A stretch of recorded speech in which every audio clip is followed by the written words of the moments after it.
know that visiting some of America's most famous national parks can require planning months before you arrive? I'm Jason, and this is Jason's Easy English, a podcast that helps you improve your English and learn about American culture with clear, understandable episodes in authentic, everyday language. Today, we'll be talking about national parks in the United States and what you should know before you go. We'll talk about popular parks, entrance passes, camping, crowds, and even the weather. And just a quick reminder, if you enjoy this content, don't forget to follow or subscribe on your favorite podcast platform. All right, let's go ahead and get started. When you hear American National Park, what do you imagine? Maybe huge mountains, pine trees, and even bears? Well, you can certainly find those things, but the variety might surprise you. You can see giant waterfalls and granite cliffs in Yosemite, geysers and wildlife in Yellowstone, and an enormous canyon at the Grand Canyon. In other parts of the country, you can explore deserts, volcanoes, caves, beaches, and tropical areas. So national parks are a great way to see how geographically diverse the United States really is. Some parks are especially famous. Great Smoky Mountains, Zion, Yellowstone, Grand Canyon, and Yosemite were among the most visited parks in 2025. But popularity creates our first surprise: crowds. During a park's peak season, that's the busiest time of year, so in Portuguese, alta temporada, or in Spanish, temporada alta, roads, parking lots, trails, and campgrounds can become very busy and congested. And peak season isn't exactly the same everywhere. Summer is extremely popular at many mountain parks because children are out of school and the weather is usually better for outdoor activities. But summer in a desert park can mean dangerous heat. At some desert parks, cooler months are much more comfortable, and that can make those months busy. So don't simply think national parks are busiest in the summer. Check the specific park. Here's another important expression: off-season. So that's the least popular time for tourists. In Portuguese, a temporada baixa, or in Spanish, temporada baja. Traveling during the off-season can mean fewer people, but there's a trade-off. You might find snow, closed roads, fewer services, or closed campgrounds. And that brings us to the topic of weather. Imagine planning a beautiful mountain vacation in May and discovering that snow is still affecting roads or trails. Or imagine visiting a desert park in July and discovering that the temperature is much hotter than you expected. In the United States, distance and elevation can make a huge difference. Conditions can even change inside the same park. So before leaving, check the weather, road conditions, and alerts for that specific park. Okay, now let's talk about money. Many National Park Services sites are free, but some national parks can charge an entrance fee. That's the money you pay to enter a place, so in Portuguese, taxa de entrada, or en español, tarifa de entrada. If you're planning to visit several parks, you may know about the America the Beautiful Pass, a national pass that covers entrance fees at participating federal recreation sites. But here's an important change for 2026 for international visitors. The annual pass now has different prices for U.S. residents and non-U.S. residents. So, if you're coming from Brazil or Mexico, Argentina, Colombia, or any other country, check the current rules and prices before deciding which pass is best for your trip. And here's a very important point.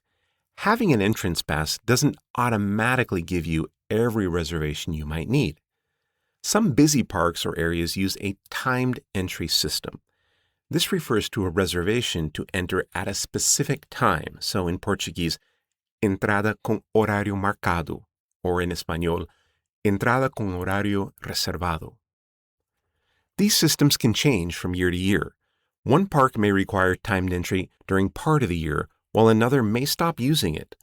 So never assume that last year's rules are still correct. Now imagine you want the classic American National Park experience: sleeping under the stars, camping out. Camping inside a national park can be wonderful. You wake up surrounded by nature, you're already close to the trails and the beautiful views. But there's one word you need to know, and that's campsite, right? That specific place you're allowed to camp. In Portuguese, local para acampar, or in Spanish, parcela de camping. At popular parks, campsites can be in high demand. Some can be reserved months ahead of time, and busy dates can disappear quickly. You may also see the expression first come, first served, which means it's available to people who arrive first. En portugués, por orden de chegada, or in Spanish, por orden de llegada. That sounds easy. Just arrive and find a campsite, right? Not necessarily. At a busy park, many other travelers may have exactly the same idea. If those campsites are full, you need another plan. This is an important part of American national park culture. Many Americans plan these trips far in advance, especially for summer vacations and popular camping destinations. Finally, remember that national parks are not amusement parks. Nature controls the experience. A storm can close a road. Snow can remain on the mountain longer than expected. Extreme heat can make a hike unsafe. A campground can be full. A parking area can reach capacity. I guess that's all part of the adventure, but good planning can help you avoid unpleasant surprises. So if you're dreaming about Yellowstone, Yosemite, the Grand Canyon, Zion, or another American national park, ask yourself, when am I going? What's the weather usually like? Do I need an entrance pass? Do I need another reservation, like for a campsite? And where am I going to sleep? Answer those questions before you go, and your trip will probably be much easier. All right, I hope that explanation was interesting and understandable. Before I let you go, let's review the main points of today's podcast. Today we learned that America's national parks offer an amazing variety of landscapes, from mountains to forests to caves to deserts, volcanoes, and even beaches. We talked about peak season, the busiest part of the year, and off-season, when fewer tourists may visit, but some roads or services might be closed. We learned about an entrance fee, the money that some parks charge visitors, and we talked about the America the Beautiful Pass. International travelers should check the current rules because pass prices and policies can change. We also learned about timed entry, when you need a reservation to visit at a particular time. For camping, a campsite is the place where you set up your tent or camper. Some campsites require reservations well in advance, months in advance. Others are strictly first come, first served, which means the first people to arrive can use any available space.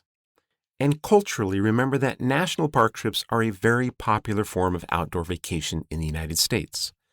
Popular parks can become extremely busy. Camping often requires advanced reservation and planning, and the best season depends heavily on the location and the weather. Again, the big lesson, 4 important words. Know before you go. All right, that's all I have for today. I hope you were able to understand most of the episode and learn something new. Be sure to follow or subscribe to my podcast, and please share Jason's Easy English with friends who are also learning English. Thanks again for listening. See you next time.